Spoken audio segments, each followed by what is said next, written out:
Hi friends, welcome to బిన్వి mum recipes. ఈరోజు మన ఛానల్లో ఒక హెల్దీ రెసిపీ పాలక్ రైస్ ఎలా చేయాలో చూద్దామండి. పిల్లలకి కానీ పెద్దలకి కానీ పాలకూర అంటే ఇష్టం లేని వాళ్ళు ఈ విధంగా చేసుకొని తినండి. టేస్ట్ అయితే మాత్రం చాలా బాగుంటుందండి. అస్సలు దీన్ని పాలకూరతో చేశారంటే ఎవ్వరూ నమ్మరు, అంత బాగుంటుంది. ఆకుకూరలు పిల్లలకి చాలా హెల్దీ కాబట్టి ఈ ప్రాసెస్లో చేసి పెట్టండి. పిల్లలు ఏమాత్రం వదలకుండా ప్లేట్ మొత్తం ఖాళీ చేసేస్తారు. అయితే ఈ టేస్టీ హెల్దీ రెసిపీ ఎలా చేయాలో చూద్దాం. ముందుగా స్టవ్ పైన ఒక గిన్నెను పెట్టుకొని వాటర్ని మరిగించుకోవాలి. వాటర్ ఈ విధంగా మరుగుతున్నప్పుడు దీనిలోకి వాష్ చేసి పెట్టుకున్న పాలకూరని వేసుకొని జస్ట్ ఒక్క నిమిషం మాత్రమే కుక్ చేసుకోవాలి. హై ఫ్లేమ్లో ఈ విధంగా ఒక్క నిమిషం కుక్ చేసుకోండి. ఇలా కుక్ అయిన తర్వాత స్టవ్ ఆఫ్ చేసుకోండి. ఈ విధంగా కుక్ చేసుకున్న పాలకూరని ఒక మిక్సీ జార్లోకి తీసుకోవాలి. తర్వాత దీనిలోకి కారంకి తగ్గట్టుగా ఒక పచ్చిమిర్చిని కూడా యాడ్ చేసుకోవాలి. అలాగే కాడలతో సహా కొద్దిగా కొత్తిమీరను కూడా వేసుకోవాలి. అలాగే కాస్త పుదీనా ఆకులను కూడా యాడ్ చేసుకోవాలి. పుదీనా పాలక్ రైస్లో మంచి ఫ్లేవర్ ఇస్తుందండి, తప్పకుండా యాడ్ చేసుకోండి.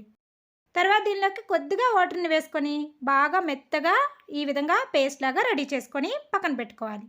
ఇప్పుడు స్టవ్ పైన ఒక ప్యాన్ పెట్టుకొని 1.5 స్పూన్ ఆయిల్ వేసుకొని వేడి చేసుకోవాలి. ఆయిల్ వేడైన తర్వాత కొన్ని మాత్రమే బిర్యానీ స్పైసెస్ వేసుకొని ఫ్రై చేసుకోవాలి. ఈ స్పైసెస్ కాస్త ఫ్రై అయిన తర్వాత సన్నగా కట్ చేసుకున్న కొద్దిగా కరివేపాకును కూడా వేసుకొని ఫ్రై చేసుకోవాలి. కరివేపాకుని ఎప్పుడైనా సరే ఏ పోపులో అయినా ఈ విధంగా సన్నగా కట్ చేసి వేయండి. అలా వేయడం వలన పిల్లలు దాన్ని పక్కకు తీసి పెట్టకుండా తినేస్తారు. కరివేపాకు కూడా కాస్త వేగిన తర్వాత ఒక 1/2 కప్పు ఉల్లిపాయ ముక్కలు, ఒక 1/2 స్పూన్ సాల్ట్ వేసుకొని ఆనియన్స్ని ఈ విధంగా బ్రౌన్ కలర్లోకి చేంజ్ అయిన వరకు ఫ్రై చేసుకోవాలి. తర్వాత దీనిలోకి ఒక 1/2 స్పూను అల్లం వెల్లుల్లి పేస్ట్ కూడా యాడ్ చేసుకోవాలి. మరీ ఎక్కువగా యాడ్ చేయకండి, కొద్దిగా మాత్రమే వేయండి. దీని ఫ్లేవరు పాలక్ రైస్లో చాలా బాగుంటుంది.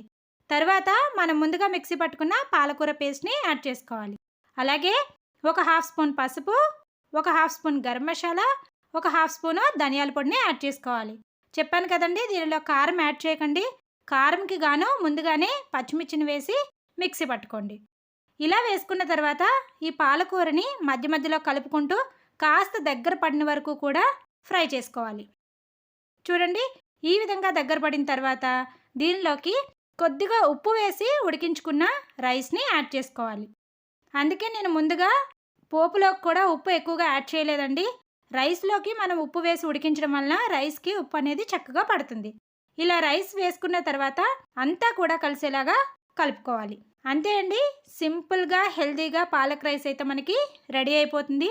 టేస్ట్ అయితే మాత్రం చాలా చాలా బాగుంటుందండి. ఎప్పుడైనా ట్రై చేయని వాళ్ళు ట్రై చేయండి, చాలా బాగుంటుంది. చూసారు కదా, పిల్లలకి నార్మల్గా పప్పు పాలకూర లాంటిది చేసిస్తే తినరు. అలా కాకుండా ఈ విధంగా రైస్ చేసి పెడితే గ్రీన్ కలర్లో ఉండడం వలన పిల్లలు కూడా చక్కగా ఎంజాయ్ చేస్తూ తినేస్తారు. అంతే అండి, ఇలా రైస్ వేసుకున్న తర్వాత ఒక్క నిమిషం ఫ్రై చేసుకొని స్టవ్ ఆఫ్ చేసుకోండి. సింపుల్గా టేస్టీగా హెల్దీగా చేసుకునే పాలక్ రైస్ రెడీ.